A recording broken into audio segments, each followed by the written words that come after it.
द्वारका का द्वार। एक गरीब ब्राह्मण खड़ा है, नाम सुदामा। सैनिक रोकता है, कहाँ जा रहा है? मैं कृष्ण का मित्र हूं। कृष्ण का दोस्त? अपनी हालत देखिए। सुदामा चुप हो जाता है, लेकिन ये वही सुदामा था जो कभी कृष्ण के साथ एक ही थाली में खाता था। गुरुकुल के दिन कृष्ण और सुदामा, दो शरीर एक आत्मा।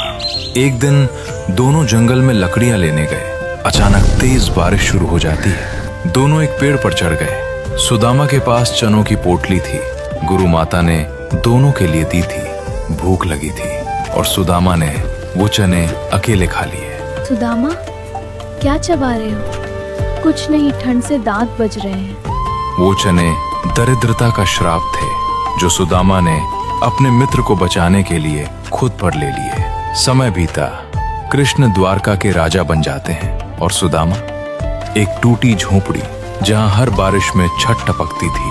बच्चे भूख से रोते रोते सो जाते। घर में अनाज का एक दाना भी नहीं होता। पत्नी कहती है, तुम्हारा मित्र राजा है, जाओ उससे मिलाओ। सुदामा निकल पड़ते हैं, नंगे पैर, पथरीले रास्ते, कई दिन बिना खाए पिए, सिर्फ उम्मीद के सहारे।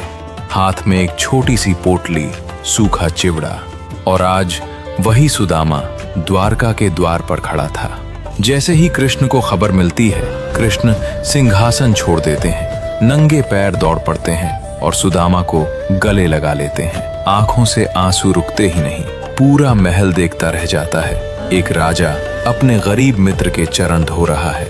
कृष्ण वो सूखा चिवड़ा खाते हैं जैसे अमृत हो। सुदामा कुछ मांगते नहीं और वापस लौट जाते हैं। लेकिन जब घर पहुंचते हैं, झोपड़ी महल बन चुकी होती है।